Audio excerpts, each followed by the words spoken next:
సంధ్యాదీపం కార్యక్రమానికి తిరిగి స్వాగతం.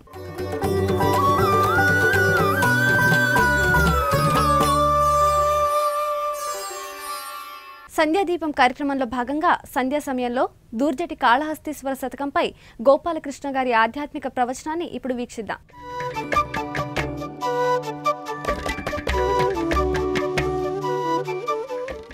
శ్రీ గురుభ్యో నమః. భారత్ టుడే 7A సమర్పణ సంధ్యా సమయానికి ప్రేక్షకులకి స్వాగతం. దుర్జటి మహాకవి రచించినటువంటి శ్రీకాళహస్తీశ్వర శతకాన్ని మనం వ్యాఖ్యానం చేసుకుంటూ ఉన్నాం. కాళహస్తీశ్వర శతకంలో వెనుకంచేసిన ఘోర దుర్దశలు భావింపంగ రోతయ్యడున్, వెనుకన్ ముందట వచ్చు దుర్మరణముల్ వీక్షింప భీతయ్యడున్, నన్ను నేజూడక నా విధులు దలచియున్ నాకే భయం బయ్యడున్ చనకున్ చీకటి నాయకాలమునకును శ్రీకాళహస్తీశ్వర అంటున్నారు. ఈ పద్యం మనల్ని దిద్దేది, చాలా మార్చేసేటువంటి పద్యం. సాధారణంగా అందరికీ భయం ఉంటుంది. ఏంటి భయం ఉంటుందండి? భయం దేని గురించి భయపడతాం? బాల్యం ముందు ఒక భయం ఉంటుంది, కొంచెం పెద్ద అయ్యాక ఒక భయం వస్తుంది, బాగా వార్ధక్యంలోకి వచ్చి ఇంకా రకరకాల భయాలు వస్తాయి. బాగా బాల్యంలో చీకటి అంటే భయం, కొంచెం పెద్ద ఎదిగిన తర్వాత వేరే రకాల భయాలు వస్తాయి. ఇంకా బాగా పైకి వెళ్ళిపోతే చింత, అదొక భయం. ఎలా ఉంటారో, వీళ్ళన్నీ వదిలేసి వెళ్ళిపోవాల్సి వస్తుందేమో, వ్యాధి భయం, రోగ భయం, మృత్యు భయం, అన్ని భయాలే. చూడండి, ఇప్పుడు నీకు ధైర్యంగా ఉన్నావా అని ఏ స్థితిలో ఉన్న వ్యక్తిని అడిగినా, చిన్న పిల్లవాడు మాటలు వచ్చిన వాడి దగ్గర నుంచి పళ్ళు ఊడిపోయిన ముసలివాడి దాకా ఎవరిని అడిగినా ధైర్యంగా ఉందని చెప్పలేడు. ఎందుకంటే ఏదో ఒక భయం ఎప్పుడూ ఉంటుంది. ఏం చేత అంటే భయమయం జీవితం అంతా. ఎప్పుడు ఏది వచ్చి పడుతుందో అని భయం. ఏదో ప్రాణం గురించి భయం, మృత్యువు గురించి భయం, చీకటి భయం. అందుకని భయం గురించి చెప్తున్నాడు ఈ శ్లోకం. అసలైన భయం ఏంటి అంటే మృత్యువే కదా అసలైన భయం. అన్నింటికన్నా వెనకాల ఆఖరణ ఉన్న భయం పోతానేమో అని భయం. అదే సిద్ధమైనప్పుడు, అది ధ్రువమైనప్పుడు, ధ్రువం అంటే మన ప్రయత్నము చేత తప్పించలేం దాన్ని. మన ప్రయత్నమే ఉంది, భగవంతుడు కూడా తప్పించలేడు. ఏం చేయడం? జాతస్య హి ధ్రువో మృత్యు, పుట్టడంతో లిఖించబడి ఉంటుంది మరణం కూడా.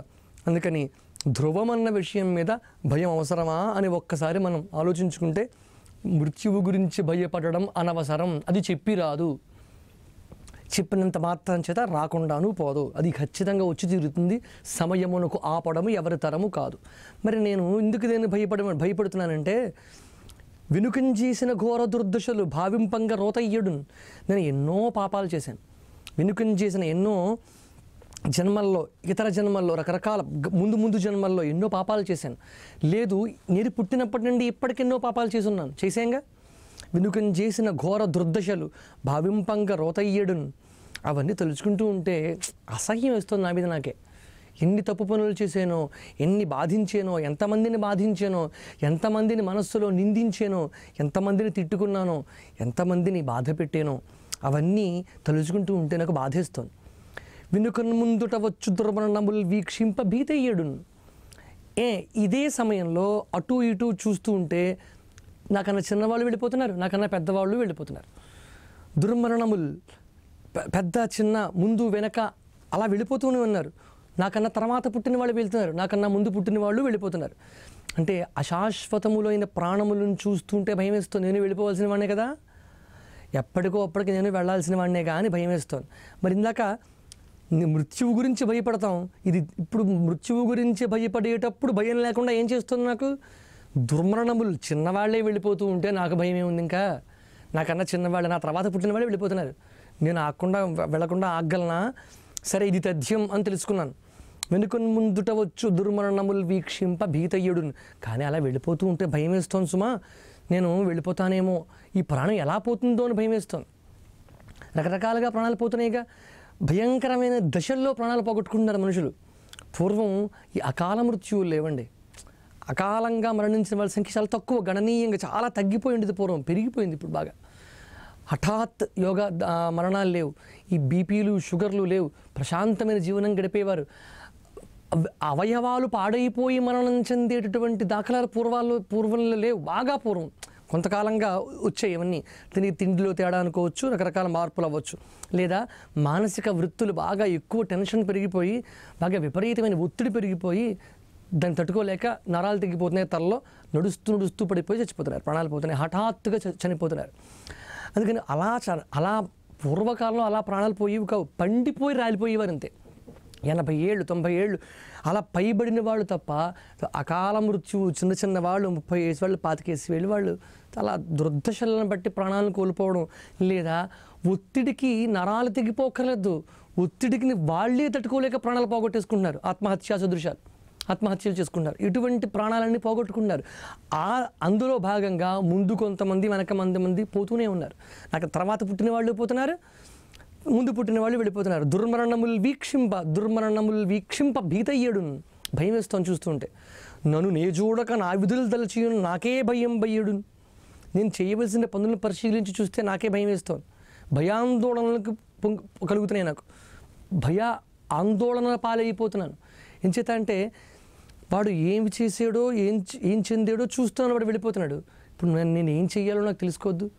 నేను పుట్టాను, సుఖాలు అనుభవించాను, ఎంతమందినో హింసించాను, వెనకాల వాళ్ళన్నీ దుర్దశల పాలు చేశాను, ఎన్నో బాధలు పెట్టాను, బాధలు పడ్డాను, అందరినీ హింసించాను. నేను ఏమాత్రము భగవదను అభిముఖంగా ప్రయాణము చేయలేకపోయాను. అందుకని నాకు భయంగా ఉంది. ఎందుకని భయం వేస్తుందంటే, నాకే భయం భయ్యడు చనకున్ చీకటి నాయే కాలమునకున్ చీకటి నాయ కాలమునకును శ్రీకాళహస్తీశ్వర. అదే అనుకున్నాం. దేన్ని చూస్తే భయం అనుకున్నాం? చీకటిని చూస్తే భయం అనుకున్నాం. ఇప్పుడు నన్ను మాయ అనేటటువంటి అజ్ఞానం అనేటటువంటి చీకటి ఆవహించేస్తుంది. పెను చీకటి, చనకున్ చీకటి నాయే, నన్ను చీకటి ముంచేస్తోంది. నన్ను ఆ చీకటి ఏం చేస్తుంటే నన్ను తరుముతూ వస్తోంది, నన్ను ఆవహించి ముంచి వెత్తేస్తోంది. అది నా మీదకు వచ్చి ఆవరించినట్టుగా ఉంటుంది. అందుకని అలా భావిస్తున్నాను నేను. ఆ చీకటి అంటే ఏంటి? అజ్ఞానము. చీకటి అంటే మృత్యువు. ఇవన్నీ సమీపానికి వచ్చేస్తున్నాయి. బాగా సమీపానికి అవి వచ్చేయట్లేదు, నేను వాటి దగ్గరికి వెళ్ళిపోతున్నాను. ఏం చేతంటే కాలం గడిచిపోతుందిగా, అవి నా మీదకి రావాలో అక్కర్లేదు, వాటి ప్రయత్నం, వాటిని అడగేం అవసరం లేదు. నేనే వాడిని వెతుక్కుంటూ వెళ్ళిపోతున్నాను. ఒక్కొక్క సంవత్సరం గడిచిపోతుందిగా. పుట్టినప్పటి నుంచి సంవత్సరం పుట్టినరోజు గడిస్తే ఒక మృత్యువుకి దగ్గర అయ్యాం. 10 ఏళ్ళు 25 ఏళ్ళు సెలబ్రేట్ చేసుకుంటూ ఉంటారు. 25 పూర్తయింది, 50 పూర్తయింది, 100 పూర్తయిందని పిచ్చి పనులన్నీ చేస్తుంటారు. ఇంకా బాగా మృత్యువుకి దగ్గర అవుతున్నట్టు లెక్క అనమాట. ఇన్నేళ్ళు అయింది, నేనేం సాధించాను అని ఒక్కడు అనుకుంటాడా? ఒకడికి ఉపయోగపడ్డా నా జీవితంలో నేను, వీడి వల్ల నేను బతికి బట్టగట్టేదని ఒకడు అనుకుంటాడా? వీడి వల్ల నా కడుపు నిండిందని ఒకడు అనుకుంటాడా? ఇతను నాకు జీవితాన్ని ప్రసాదించాడని ఒకడు అనుకుంటాడా? అది చేయకుండా వెళ్ళిపోతే భయమే. చీకటే జీవితం అంతా. ఎంత వెలుగులో వెలిగినా, ఎంత ధనాన్ని అనుభవించినా, ఎంత సుఖాల్ని పొందినా, వెళ్ళిన తర్వాత కూడా మృతజీవిగా ఉండలేకపోతే జీవితం వృధా. ఎంతమంది వెళ్ళిపోవటం లేదండి? వెళ్ళిపోయిన వాళ్ళందరినీ మనం గుర్తుంచుకుంటున్నామా? కొంతమంది మహానుభావులు ఉంటారు, అందులో వారందరినీ మనం గుర్తుపెట్టుకుంటాం. ఈవేళ ప్రతి పనికి ఈ రోజు చేస్తున్న వాళ్ళ జయంతి ఎప్పుడు, వాళ్ళ వర్ధంతి ఎప్పుడు మర్చిపోకుండా సెలబ్రేట్ చేసుకున్నాం మనం. ఈవేళ మహానుభావులని కొంతమందిని పెట్టుకున్నాం మనం. వాళ్ళు కేవలం జగత్తు కోసం, లోకం కోసం, సమాజం కోసం పనిచేసిన వాళ్ళు కనుక వాళ్ళ ఆ స్థితిలో కొలుచుకుంటున్నాం మనం.